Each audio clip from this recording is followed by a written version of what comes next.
Oke, bismillahirrahmanirrahim. Assalamualaikum warahmatullahi wabarakatuh. Waalaikumsalam warahmatullahi wabarakatuh. Oke anak-anak, pada sore kali ini bertepatan dengan mata pelajaran PAI, kita akan belajar atau membahas mengenai sholat Jumat ya. Ada di sini ada yang tahu sholat Jumat itu apa? Sholat dari Jumat, Pak. Jadi tahu hari sholat Jumat? Ya, sholat yang dikerjakan secara bersamaan. Oke. Yang pertama kita akan membahas mengenai pengertian sholat Jumat. Oke. Sholat Jumat itu merupakan ibadah yang dilaksanakan selama seminggu sekali, yang bertepatan kan pasti hari Jumat, waktu zuhur dan dilaksanakan berjamaah. Sholat Jumat ini berbeda dengan sholat zuhur. Nah, yang pertama kita khutbah terlebih dahulu, dua khutbah, lalu dua sholat rakaat. Rakaatnya dua rakaat. Loh, Pak, sholat zuhur kan itu cuma rakaat ya. Kok sholat Jumat ini rakaatnya cuma dua? Dua rakaat yang hilang tadi diganti dengan dua khutbah. Oke, paham ya dari saya? Oke.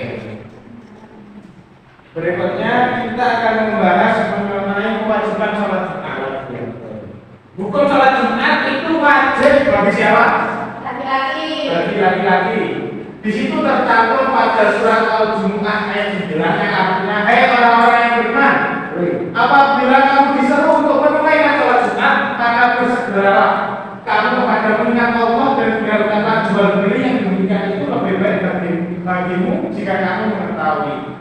Juga diriwayatkan dalam hadis yang diriwayatkan oleh Abu Dawud, Daruqutni, Baihaqi dan Hakim yang bunyinya sholat Jumat itu wajib bagi setiap muslim dengan berjamaah kecuali 4 orang. Yang pertama juga wanita, anak-anak dan orang-orang yang sakit. Dari dua dalil ini bisa kita pahami bahwasanya sholat Jumat itu wajib bagi laki-laki yang sudah balik atau yang sudah memenuhi syarat-syarat wajib untuk melaksanakan sholat Jumat. Dan sholat Jumat itu tidak wajib bagi budak, wanita, anak-anak atau orang yang sakit. Tetapi biasanya terdapat sekali pertanyaan. Loh Pak, biasanya di masjid itu ada loh Pak, ibu-ibu itu sholat Jumat. Enggak apa-apa. Karena apa? Sholat Jumat itu tidak wajib bagi setiap muslim dengan berjamaah kecuali 4 orang. Berarti hukumnya tidak wajib tapi boleh ikut. Ya. Untuk jamaahnya wajib tadi untuk laki-laki. Dan yang tidak wajib untuk berapa orang? 4. Yang juga pertama wanita, anak-anak, baru orang yang Sakit. Oke. Selanjutnya kita akan membahas mengenai rukun sholat Jumat. Rukun sholat Jumat itu tidak berbeda dengan sholat-sholat yang kita lakukan sehari-hari. Yang mulai dari berdiri bagian mampu, lalu niat, takbiratul ihram, membaca surat Al-Fatihah, membaca surat pendek, rukuk, i'tidal, sujud, duduk di antara dua sujud, tahiyatul akhir, membaca sholawat, mengucapkan salam, lalu yang penting adalah takbir. Ya. Jadi gimana perbedaannya? Tidak ada. Perbedaannya hanya 2 rakaat saja. Oke. Lalu yang berikutnya kita akan membahas mengenai syarat sah sholat Jumat. Jadi sholat Jumat itu dikatakan sah apabila kita memenuhi syarat-syarat tersebut. Ada 6 syarat di mana sholat Jumat itu kita dapat dikatakan sah. Yang pertama, sholat Jumat dan kedua khutbahnya dilakukan di waktu zuhur. Maksudnya apa? Jadi tidak boleh kita sholat Jumat maupun khutbahnya itu tidak di waktu zuhur. Sebelum zuhur maupun sesudah zuhur. Asar nggak boleh sholat Jumat. Sebelum zuhur, sebelum waktunya zuhur nggak boleh. Contoh, khutbahnya tidak di waktu zuhur. Habis itu sholatnya di waktu zuhur, tidak boleh, tidak sah. Karena syaratnya itu adalah kedua-duanya, khutbah maupun sholat, dua-duanya harus di waktu zuhur. Lalu yang kedua dilakukan di area pemukiman warga. Jadi ketika kita ingin melaksanakan sholat Jumat, syarat yang kedua itu adalah dilakukan di tengah permukiman warga. Tempat yang kita lakukan sholat itu harus bermukim. masjidnya harus tetap, tidak boleh ganti-ganti. Ya. Lalu yang ketiga, rakaat pertama sholat harus dilaksanakan secara berjamaah. Maksudnya apa? Ini maksudnya adalah jika ada jamaah yang masbuk, harus minimal itu satu rakaatnya itu ikut jamaah. Tidak boleh tiba-tiba sudah salam semua baru gabung sholat. Itu tidak sah sholat Jumatnya. Jadi kalau masbuk minimal satu rakaat harus ikut. Lalu yang keempat, jamaah sholat Jumat adalah orang yang wajib menjalankannya. Jadi kan sudah kita bahas ya sebelumnya mengenai siapa saja yang wajib. Lalu jamaahnya itu harus laki-laki, harus ada laki-lakinya. Kalau sholat Jumatnya perempuan semua nggak boleh. Ya, harus ada laki-lakinya dan harus dominan di situ minimal 40 jamaah. Lalu tidak didahului atau berbarengan dengan sholat Jumat lain dalam satu desa. Maksudnya gimana? Maksudnya itu di dalam satu desa itu tidak boleh yang namanya dua sholat Jumat. Tidak boleh dua sholat Jumat. Kecuali ada kecualinya. Kecuali jika kapasitas satu masjid utama ini tidak cukup atau tidak mencukupi, boleh sholat Jumat di tempat lain. Atau ada dua kelompok yang sedang berkonflik, lalu ingin melaksanakan sholat Jumat, lalu sholat Jumatnya ini terpisah, boleh. Ya, cara-caranya itu tadi. Lalu yang terakhir, didahului dua khutbah. Jadi sholat Jumat tadi kan rupanya sebelum sholat adalah berkhutbah. Tidak boleh sholat dulu baru khutbah, nggak boleh. Beda halnya terawih. Kalau terawih terserah khutbah ditaruh mana. Tapi kalau sholat Jumat, khutbahnya itu harus ditaruh pertama karena itu sudah termasuk dalam khutbah Jumat. Nah, lalu yang berikutnya kita akan membahas halangan sholat Jumat. Halangannya ada 6. Ada cuaca ekstrim, sakit, menahan buang hajat, semua yang memberatkan, semua yang membahayakan diri sendiri dan orang lain, lalu semua yang mengkhawatirkan. Contoh, tidak ada cuaca ekstrim, kita tidak sakit, tidak menahan buang hajat, tetapi kita berprofesi sebagai polisi. Kita berprofesi sebagai dokter yang sedang mengoperasi pasien yang tidak bisa ditinggal. Kita nggak apa-apa tidak boleh tidak sholat Jumat, karena ini tadi semua yang memberatkan atau semua yang membahayakan diri sendiri dan orang lain, kita berhak atau boleh dimakfu untuk tidak melaksanakan sholat Jumat. Oke. Lalu yang berikutnya kita akan rukun khutbah sholat Jumat. Bagi laki-laki ini harus tahu. Bisa jadi besok kita menjadi khotib pada sholat Jumat. Yang pertama, memuji kepada Allah di kedua khutbah. Jadi di kedua khutbah kita wajib untuk memuji Allah. Setelah memuji kepada Allah, yang kedua adalah membaca sholawat kepada Nabi Muhammad SAW. Lalu yang ketiga adalah berwasiat dengan ketakwaan. Lalu yang keempat membaca ayat suci Al-Quran. Lalu yang terakhir adalah berdoa untuk seluruh orang mukmin. Jadi kelima rukun khutbah ini harus dilaksanakan. Karena memang ini adalah syarat, juga termasuk syarat sah. Apabila ini tidak dilaksanakan, maka khutbahnya tidak sah, sholat Jumatnya juga tidak ikut sah. Lalu yang berikutnya kita akan membahas nilai positif apa saja ketika kita melakukan sholat Jumat. Yang pertama, hajinya orang yang tidak mampu. Maksudnya gimana? Ini bisa dilihat bersama. Di hadis yang diriwayatkan oleh Syekh Ihsan bin Dahlan, itu beliau bersabda, Jumat merupakan hajinya orang-orang fakir. Di bawah itu ada diterangkan sudah, maksudnya gimana?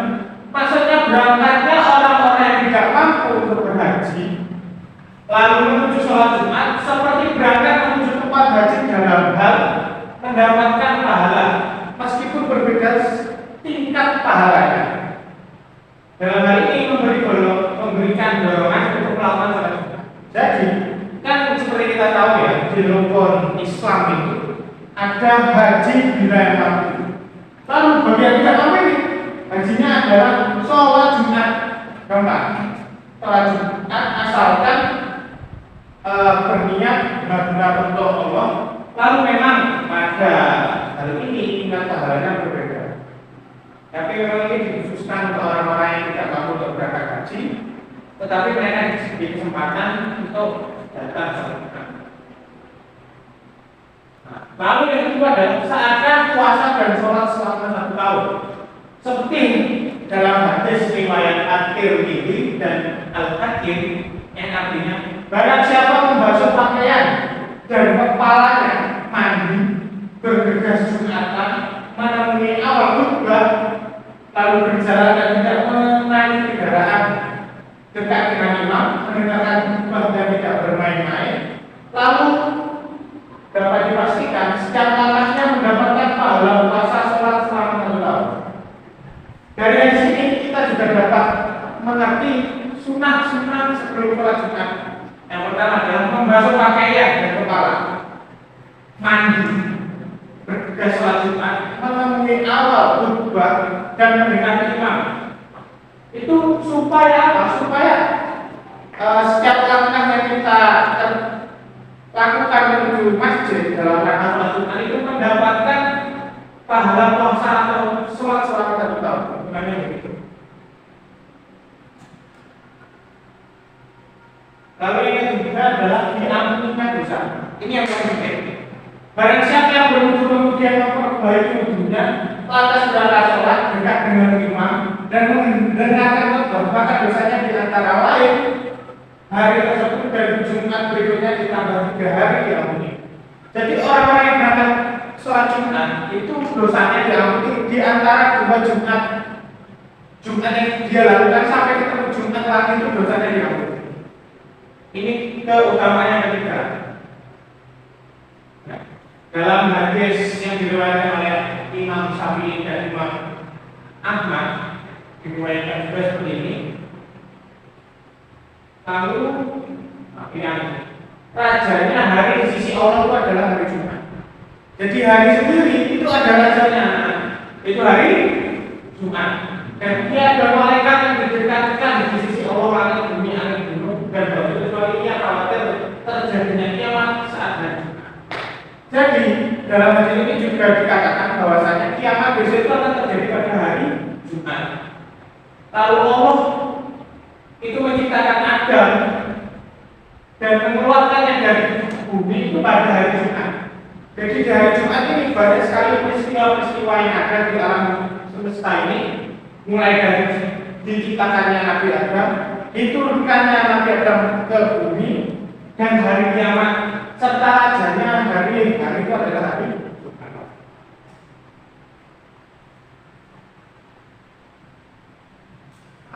Itu saja.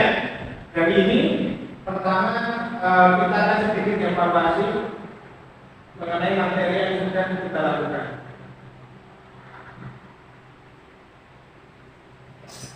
Saya dibaca pertama.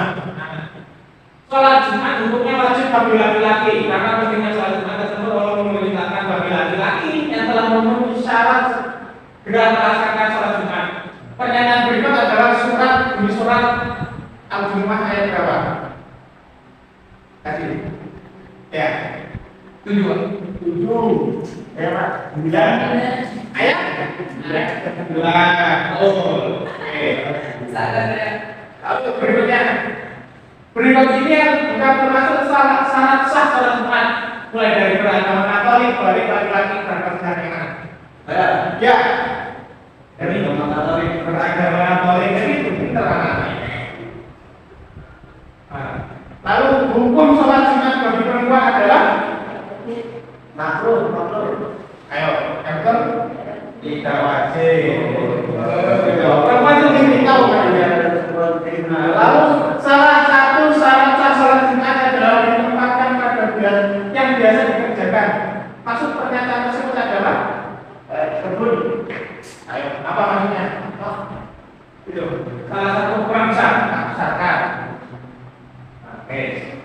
Ya, tempat ini syarat sahnya. Jadi sholat Jumat itu harus di kemudian ini baca Dani dilaksanakan secara berjamaah, dilaksanakan sholat duduk didahului khutbah. Oke.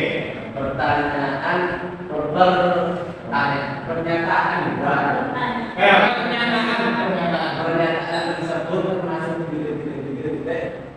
Salat Jumat. Salat Jumat. Ayo. Apa? Termasuk mulai dari syarat sah, syarat wajib, rukun dan rukun mubah. Apa? Syarat sah. Syarat sah. Oke. Lalu ini sholat Jumat tidak sah apabila tidak didahului rukun yang dilakukan pada sholat Jumat sebanyak Wah. ini bisa. Berikut ini yang termasuk syarat khutbah Jumat adalah termasuk syarat khutbah. Dimulai sebelum khutbah dibacakan dengan Quran antara khutbah pertama dan kedua berikutnya. Khotib membacanya setelah sholat selesai. Ini pertanyaan yang memang tidak ada dalam materi. Ini pertanyaan pengembangan. yang pertama Pak. Dimulai Belum waktu dulu. kok bisa itu sudah. Ayo, paksa dimulai dulu. Syarat khutbah Jumat Karena Yang antara kedua pertama dan kedua beriringan. beriringan. Jadi antara kedua pertama dan kedua itu harus beriringan. Tidak boleh dipisah. Tidak boleh khutbah pertama dulu sholat, habis itu baru khutbah kedua, nggak boleh. Harus beriringan. Nah, ini perhatikan pernyataan di bawah ini. Membaca hamdalah, membaca dua kalimat syahadat, membaca sholawat atas Nabi. Pernyataan tersebut adalah apa? Termasuk ayat lagi kalau tahu berkelas sholat Jumat ini. Ayo, ayo di. Tapi kalau di ayo termasuk tak kasih kuis termasuk syarat kedua. hah? Yakin syarat kedua rukunnya rukun Tidak jauh dari ini. ayo kurang 1, 2, 3, 4, 5 kurangkan lagi. Ini sebelum berangkat Jumat hendaklah memakai baju bla bla bla bla. Pernyataan tersebut merupakan sunnah. Tuh, itu aku tahu nih. Pernah sholat Jumat ya? Itu suka menjadi Pak. Oh, itu kan injek nih. Betul, Pak. Berikut sebab-sebab yang diperbolehkan yang meninggalkan sholat Jumat menjelang pagi. Mungkin. Ya, sabar mungkin. Sabar lah. Sabar mungkin ya wajib. Oh, ini. Nah, terus berikut ini yang bukan termasuk perwujudan sikap sholat Jumat. Mengucapkan Jumat. Oke. Tadi juga dalam melaksanakan sholat Jumat, didahului dengan dua khutbah. Berikut ini yang bukan tujuan dari khutbah Jumat.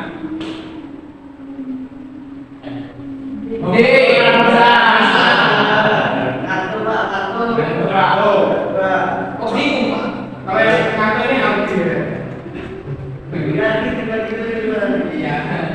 kalau ada keputusan sikap sholat Jumat menyimak dengan baik dan menghormati khotib yang sedang berkhutbah. Maksud dari pernyataan berikut adalah ayo Mendengarkan. mendengarkan Apa? Maksudnya Bukan juga.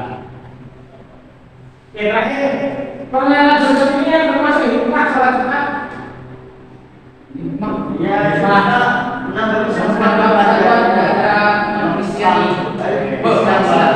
Menambah persatuan di antara umat. Oke. Mungkin tadi sudah kita dari evaluasi sendiri juga. Itu saja pelajaran kita untuk sore hari ini. Sekian, jangan mengulangi lagi sholat Jumat. Iya. Siapa yang pertama kali melaksanakan sholat Jumat? Siapa yang pertama kali melaksanakan sholat Jumat? Nanti kemudian